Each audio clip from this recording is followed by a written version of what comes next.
Kylian Mbappé, a world champion, the pride of Paris, now faces doubt from voices that once shouted his name. Talk shows buzz with whispers of his fall. But Mbappé never answers with talk. The bright lights shone down on the BBC Sports studio. 4 pundits sat around a modern curved desk. Big screens behind them flashed football highlights. It was a normal night, another midweek chat about Premier League games. But then it shifted. Gary McIntyre, a known pundit with sharp words, leaned forward. A grin spread on his face. "Let's be honest," he said, his voice thick with mockery. "Kylian Mbappé is not what he used to be. His top days are behind him." The others chuckled. Some nodded. A former player tried to be fair. "I wouldn't say he's done," he said, "but he's not the same force anymore." Gary jumped on the pause. "Exactly. Look at the numbers. They're dropping. He's 26 now. That speed, that edge, it's fading." Laughter filled the room. A clip of Mbappé missing chances rolled on the screen. Mistimed runs, blocked shots. Online, fans didn't stay quiet. They fired back. Twitter is filled with videos of Mbappé's magic, his rocket goals, his fast breaks, his World Cup glory. #Mbappé done started trending. But soon, another took over. Mbappé is king. Still inside the studio, the hosts had no clue. Gary took a slow sip of coffee, feeling smug. "Mark my words," he said, "Mbappé's time is up." He had no idea what was coming. As the show ended and the lights dimmed, the real storm began. Across the internet, fans were loud, angry, proud. They posted stats, they shared clips. One fan wrote, "Washed, 32 goals last year. You sure, Gary?" Other networks joined in. Some backed Gary. Others laughed at his claim. Even ex-players stepped in. One legend tweeted, "One slow game doesn't mean it's over." Mbappé always bounces back. Gary, still unaware, scrolled through his mentions. His name was trending. He smiled. To him, that was good. Then he tweeted, "If Mbappé scores tonight, I'll say sorry on air. But come on, we all know that won't happen." He had lit the fuse. At the Paris training center, Mbappé sat quietly. His phone buzzed again and again. He didn't need to read the messages. He knew. The world had doubts. Again. But he knew how to answer. On the pitch, tonight he had a match. The locker room at Parc des Princes was alive. Players talked, laughed, got ready. But Mbappé? He said nothing. He rolled his socks up slowly, eyes fixed ahead. He kept hearing that voice from the show, Mbappé's. Time is up." Coach Luis Enrique came in, clapping his hands. "Big game," he said. "They're going to test us. They'll push. But we fight harder." Then his eyes found Mbappé. His voice lowered. "Kylian, I know what they're saying. Don't care. You know how to answer." Mbappé nodded once. Hakimi leaned over. "They're talking now," he said. "But after this, they'll be quiet." The signal came. Time to go. Mbappé stepped into the tunnel. The crowd roared. The lights hit his face. He closed his eyes. One breath. Then he opened them. Tonight, he would speak with his feet. The whistle blew, and the match began under the loud lights of Parc des Princes. Paris Saint-Germain against Marseille. A classic, a fierce battle. But for Mbappé, it was more than just a game. It was his answer. Marseille started strong, pressing hard, not giving space. Mbappé barely touched the ball in the first few minutes. Every time he did, 2 defenders rushed in. Jonathan Klaus stuck to him like glue. Mbappé tried to turn and run, but the space closed fast. In the 10th minute, he got a long pass from Vitinha. Mbappé controlled it well. He spun around to go forward. But before he could pick up speed, he got bumped off the ball. The home fans groaned. Some clapped to support him. Mbappé jogged back. He didn't react. The first 20 minutes were hard. PSG couldn't break free. Marseille looked sharper, hungrier. They attacked with power. Donnarumma had to make 2 big saves early. Then came Mbappé's first real moment. In the 28th minute, Nuno Mendes ran up the left wing. He crossed it in. Mbappé moved like a shadow. He got behind the back line. He jumped, met the ball with a strong header. But Pau Lopez dived. A stunning save. The Marseille fans cheered. PSG fans sighed. And up in the BBC Sports studio, Gary McIntyre smiled. "He has to score that," he said. "That's what I mean. He's lost his edge." Back on the pitch, Mbappé gritted his teeth. But he didn't say a word. The match stayed tight. Every time Mbappé touched the ball, Marseille's defence swarmed him. Klaus pushed him wide. Veretout cut off his passes. Mbemba blocked his shots. The tension grew. Right before half-time, PSG got their best chance. A quick counter. Ousmane Dembélé broke down the side. He looked up and saw Mbappé sprinting. A perfect pass-through. Mbappé was in.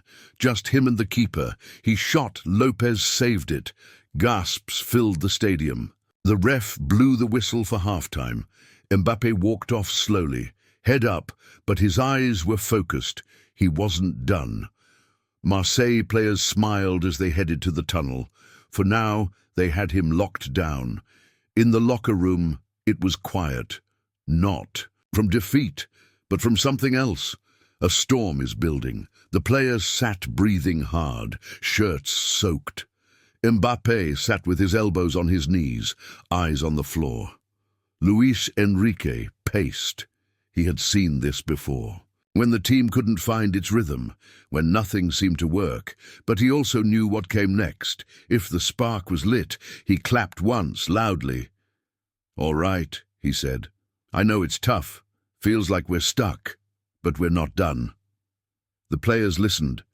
Marseille wants us to get nervous. To play fast, to lose the ball. That's how they win. We don't give them that. He turned to Mbappé. "Kylian," his voice softened. "You don't need to prove anything. You've already done that, but if you feel like reminding them, now's a good time." A few laughs broke the silence. Even Mbappé smiled. Enrique turned back to the group. "Let's stretch the field. Use the space, trust each other, and Kylian."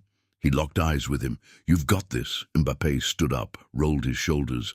It was time. The second half began. The whistle blew, and something changed. Paris moved faster. Their passes were cleaner. Their presses tighter. Marseille, who had been so comfortable, started to feel the pressure. And Mbappé, he looked different. Like he had flipped a switch. In the 50th minute, he got the ball near midfield. Klaus rushed in. Mbappé didn't wait. One quick touch around him. Then he took off. The crowd rose. Klaus turned, chasing.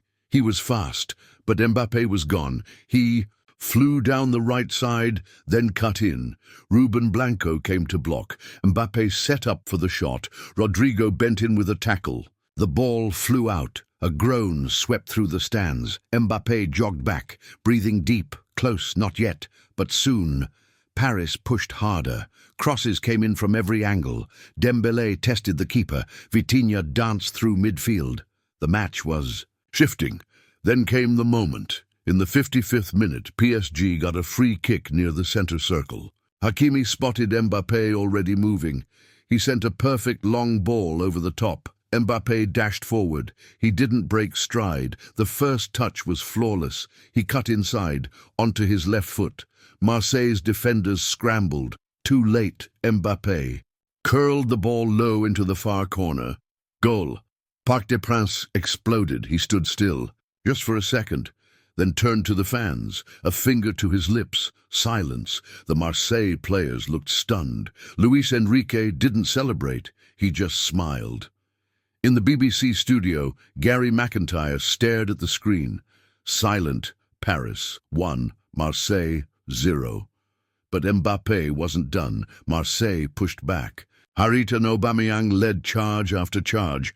Donnarumma had to stay sharp. One rocket from Guendouzi almost flew in, but the keeper tipped it over. Mbappé waited at midfield, catching his breath, watching, ready.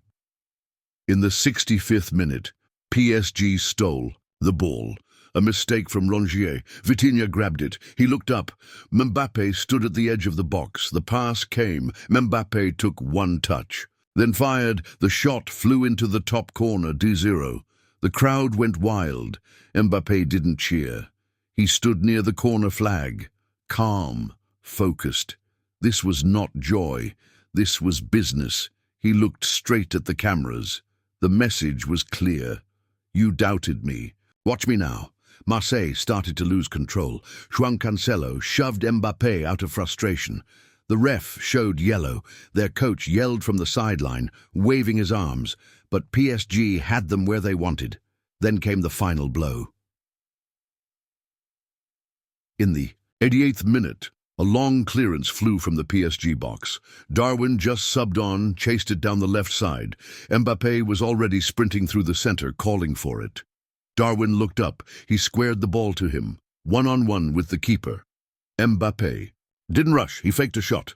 The keeper jumped. Mbappé went around him, slow and calm, then rolled the ball into the empty net. Hat-trick. Joe. The stadium shook. Fans screamed, flags waved, but Mbappé didn't run to celebrate. He kept his walk slow, eyes locked on the BBC. Camera, calm face, job done. The final whistle came soon after. PSG players swarmed Mbappé, shouting and laughing. He barely smiled. He'd made his point. At the BBC studio, the mood was nothing like before. The same place where they had laughed and joked about Mbappé now sat silent. The screen replayed his goals one after another. Gary McIntyre looked stiff. His smirk was gone. The other pundits shifted in their seats. The host leaned forward. "Well, Gary," he said with a grin, "you had some big opinions about Mbappé earlier. Want to take another shot at that?" Gary cleared his throat. He was trapped. "Look," he said, rubbing his neck, "I'll admit I was a bit quick to call it." "A bit?" One pundit laughed. Gary sighed. "Fine, I was wrong. Mbappé was world-class tonight."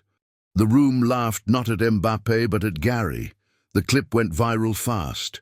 Twitter, Instagram, YouTube, everywhere. One post showed Gary laughing before the game and looking crushed after. The caption read, "He heard every word. PSG's official."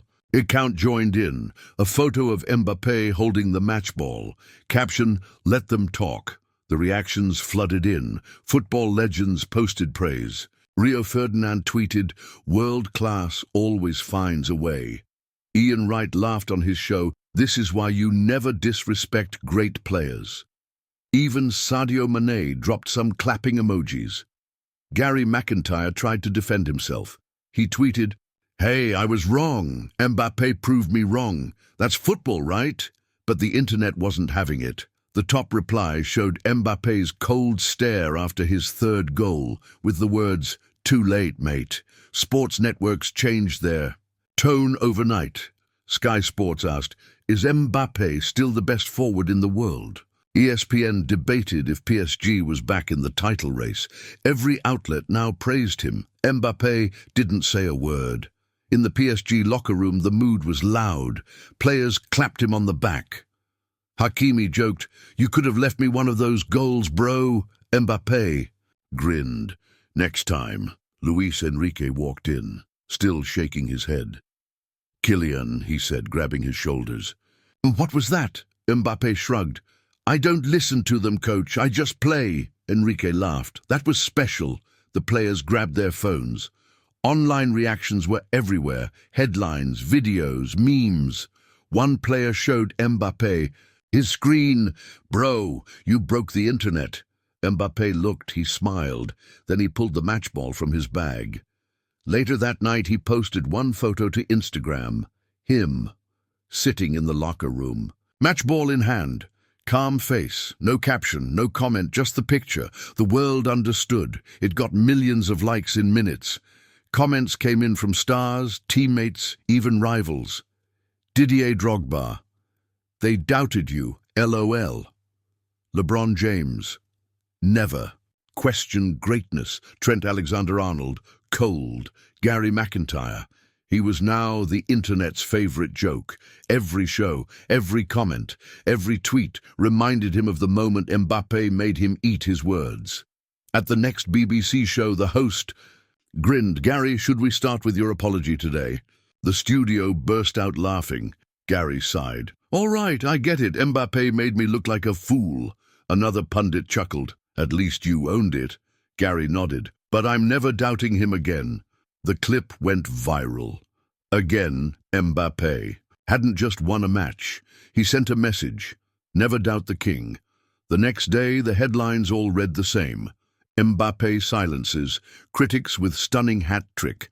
BBC pundit eats his words on live TV. PSG's star reminds the world who he is. And Mbappé? He stayed quiet. He let his boots speak. One photo. No words. The world heard him loud and clear. This story is a reminder that standing up for what we believe in, no matter the challenge, can inspire others to do the same. Share this story. Spread the message of love, acceptance, and strength, and let's make the world a better place for everyone to be their true selves. Don't forget to like, share, and subscribe for more powerful stories that matter.